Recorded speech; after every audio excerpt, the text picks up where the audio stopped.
Semoga kita semua selalu mendapat keberkahan dan juga kesehatan. Amin, kelinci. Perkenalkan, kami dari Rumah Cinwa.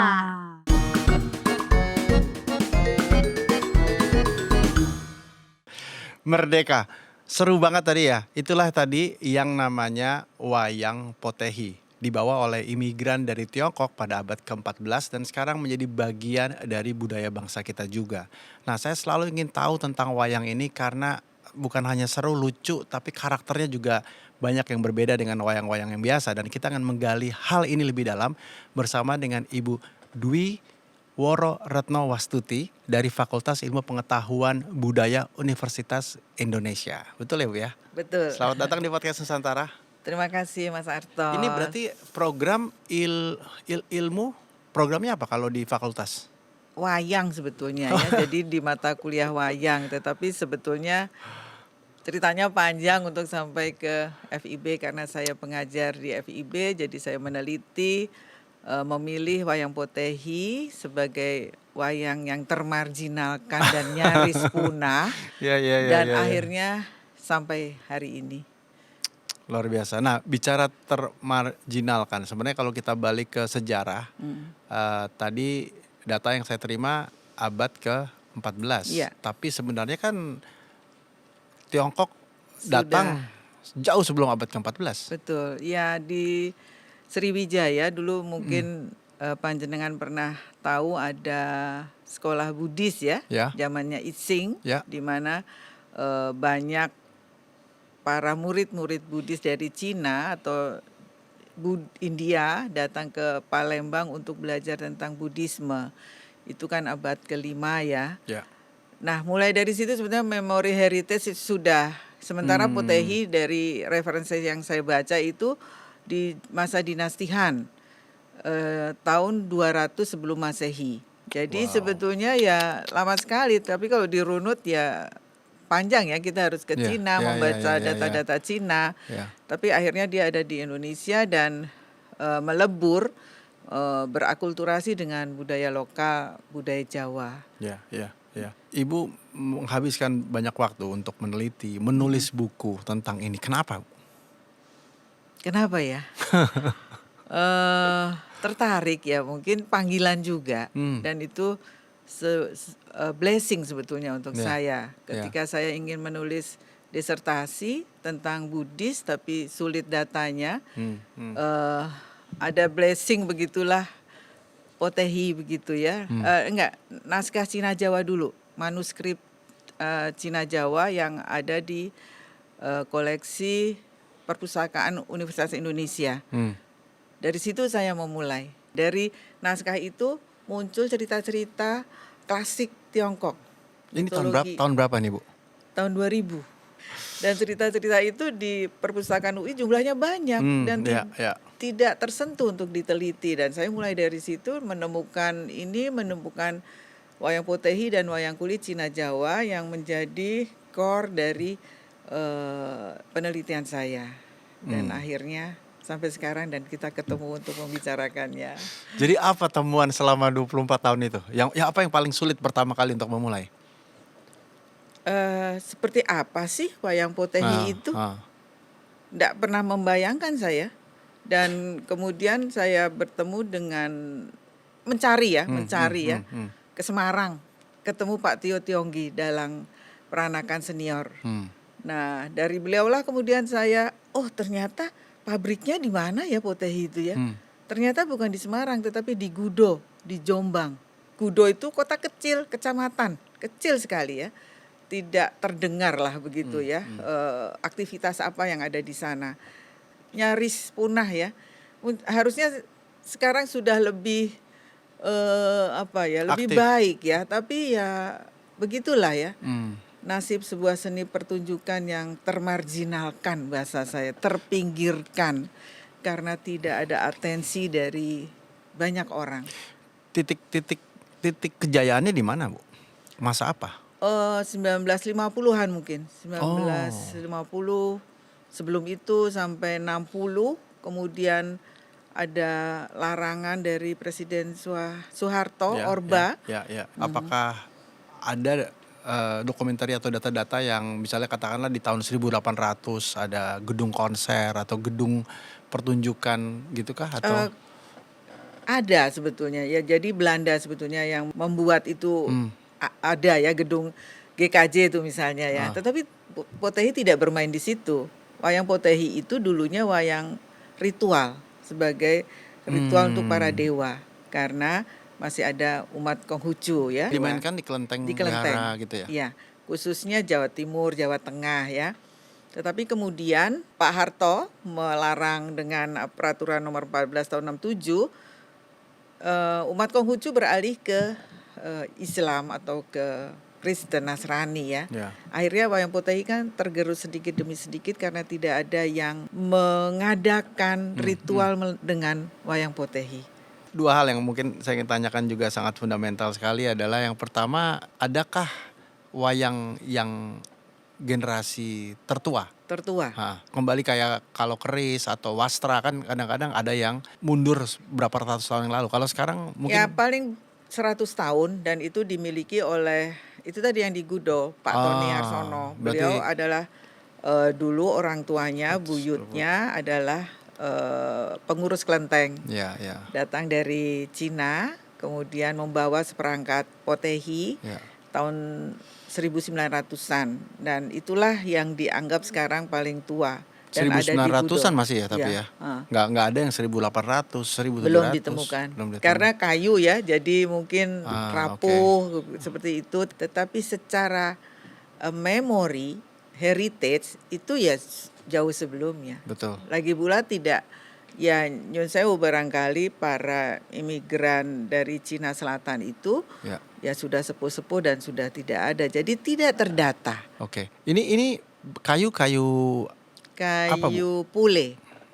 Semua harus pakai kayu pule atau macam-macam? Ada keramik. Ada yang keramik tapi tidak, sepertinya saya belum pernah lihat itu dimainkan. Hanya sebagai koleksi saja. Ini kayu pule atau kayu waru gunung yang dibuat oleh para pengrajin, bukan hanya 1-2 pengrajinnya oleh pengrajin Potehi di Tulungagung dan di Gudo. Saya bayangkan wayang golek ya kan sebenarnya pengrajinnya cukup banyak. Apakah tekniknya berbeda tuh, Bu? Pertanyaan bagus ya. Kenapa? Karena ini satu keluarga. Wayang 3 dimensi. Wayang golek memang masih dimainkan karena ada pendukungnya. Sementara wayang Potehi tidak dimainkan karena berkurang banyak pendukungnya. Mungkin wayang Potehi memerlukan effort yang lebih besar lagi, lebih kuat lagi. Dan itulah salah satunya kenapa Ibu mendirikan rumah Cinwa, Cinta Wayang. Cinta Wayang ini berarti secara spesifik wayang Potehi?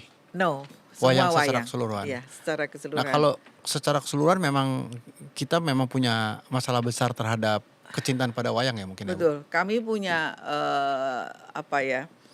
motivasi, tak wayang maka tak sayang. Tak sayang wayang melayang. Benar nggak? Betul. Kita sudah diberi anugerah luar biasa oleh UNESCO sebagai wayang sebagai warisan dunia, tetapi nggak diurus. Ini adalah langkah kecil, Mas, nggak sengaja sebetulnya. Setelah menulis buku Potehi 2013 apa 2014 ya bulan Juni, akhirnya ya nekat aja deh. Sayang karena saya udah punya jaringan Potehi, punya panggungnya, punya bonekanya. Menariknya barongsai tumbuh pesat.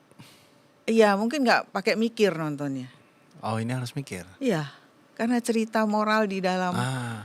Coba boleh cerita sedikit Bu tentang cerita moralnya dan apa kaitannya misalnya dengan Cinwa? Apakah Cinwa juga mengajarkan atau menyampaikan moral itu ya? Moral itu. Iya, dalam cerita wayang ini kan berlatar belakang legenda Tiongkok klasik ya. Saya salah satunya si Jin Kui lah ya. Si Jin Kui itu adalah tokoh sederhana. Bajunya memang sudah putih dari ceritanya dulu. Dari rakyat biasa. Tapi karena ketekunannya, belajar, main strategi perang, kemudian orangnya juga baik, jujur, setia, loyal kepada Kaisar Li Sibin, akhirnya dia jadi raja. Jadi kalau kita tekun, kita jujur, hidup sederhana lah ya. Lama, Tetapi akhirnya Tuhan ya, Tian itu memberi dia satu anugerah yang luar biasa. Dia difitnah diam aja, dikhianati diam saja. Tapi akhirnya orang-orang yang berkhianat itu dan yang memfitnah dia, yang menzolimi dia, kena hukumannya sendiri. Dan yang menghukum bukan dia, tapi pemerintah kerajaan. Dan itu perlu menjadi teladan buat kita. Kita masih tetap memerlukan teladan. Saya anggap cerita Si Jinki itu adalah epos ketiga di Jawa. Setelah Mahabharata dan Ramayana. Okay. Saya percaya sekali. Percaya karena baca terus ya, memainkan terus. Oh, ini bisa menjadi satu pelajaran budi pekerti. Bisa menjadi pelajaran pembentukan karakter. Tapi kenapa macet? Dia hidup dan besar di Jawa, di Indonesia, di Nusantara. Lama dia sudah ada. Ya, tapi apakah ada adaptasinya juga, Bu? Versi lokal. Katakanlah kalau Si Jinkui kan memang tokoh di Tiongkok ya. Namanya Joko Sudiro. Jawanya. Jadi ini ceritanya. Atau Si Jinkui yang dijawakan. Joko Sudiro itu jadi cerita ketoprak. Tetapi kemudian juga berhenti karena peraturan Orde Baru tadi. Sekarang cerita tentang film dokumenter. Ini kan dari buku dulu berarti. Betul, iya. Lalu udah nanggung nih, udah harus bikin wayangnya juga, harus bikin dokumenternya juga. Betul. Siapa yang mendanai, siapa yang membuat, terus bagaimana responnya? Sebetulnya setiap kegiatan budaya bagi saya itu perlu didokumentasikan. Berdasarkan pengalaman dari para senior-senior. Banyak maestro di Indonesia hilang begitu saja tanpa ada pendokumentasian dan pengarsipan. Waktu menulis buku itu sudah ada rencana untuk difilmkan, tetapi tidak berhasil ya, tidak selesai. Terus belum putus asa, bikin lagi, tidak selesai juga. Akhirnya ya sudahlah gitu ya, sampai baru tahun 2022 kami ada satu murid saya yang dari Fakultas Teknik, alumni teknik itu belajar bahasa Jawa. Ya, jadi di kampus itu kan silang studinya boleh ke berbagai fakultas ya, yang sifatnya netral. Nah kemudian setelah dia lulus, Bu, saya bikin film. Oke.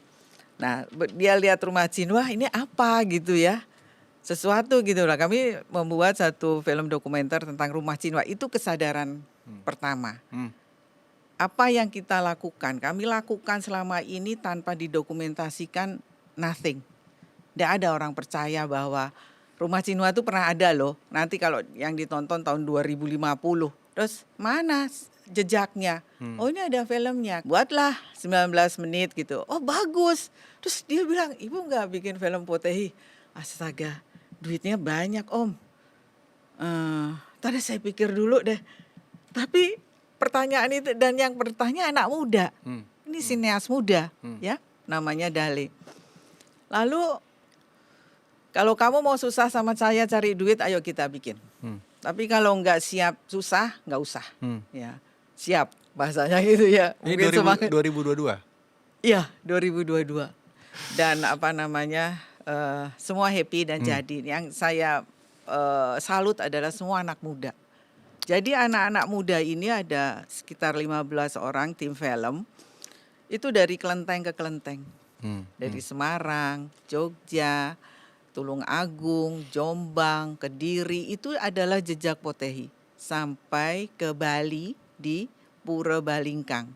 Tapi tidak sempat dimunculkan Balingkang karena hujan besar waktu itu. Dan kita harus kalau perpanjang lagi dana lagi. Ya, semua terbatas dengan dana. Harusnya ke Eropa. Kenapa? Karena ide Potehi itu munculnya di Eropa, di Jerman. Disitulah saya langsung ting. Loh, ini kan Potehi. Kenapa ada di sini? Habis itu saya pulang dari Jerman, saya riset Potehi. Oh ya, awalnya dari situ, waktu itu tadi Anda tanya ya. Saya riset dari naskah itu di Jerman. terus ke Dahlem Museum di Berlin. Saya ketemu dengan kurator dari salah satu museum tersebut, khususnya wayang-wayang Cina. Dia menunjukkan ke saya, dibawa ke gudang. Wah, luar biasa, dari yang model golek. Jadi ini semua emang lahir dari Cina, wayang-wayang ini. Tapi apa yang terjadi sekarang? Semua terkotak-kotak. Nggak perlu sebetulnya. Kita itu satu saudara loh sedunia. Ini kita satu saudara. Kalau di Tai Chi atau di mana gitu ya. Habis itu ngajakin berantem. Ya udah, akhirnya kita bikin film dan rilis 25 Juli. Dan yang membanggakan itu tadi semuanya anak muda. Wow. Dan itulah bagian dari transfer knowledge. Kalau bahasa saya begini, terima kasih ya Dale. Aku wes iso mati karena sudah ada legacy, ada warisan. Nanti saya nangis. Itu udah kelihatan tuh nangis. Sebelum nangis, kita nonton dulu cuplikan filmnya. Jadi, ini adalah cerita perjalanan hidup saya mengenal Potehi. Saya mulai mencari naskah-naskah kuno dengan topik Cina Jawa. Ternyata banyak sekali naskah-naskah beraksara dan berbahasa Jawa yang membahas Cina Jawa. Saya tidak hanya mempelajari sejarah Potehi, tetapi juga bagaimana Potehi dibuat dan dimainkan.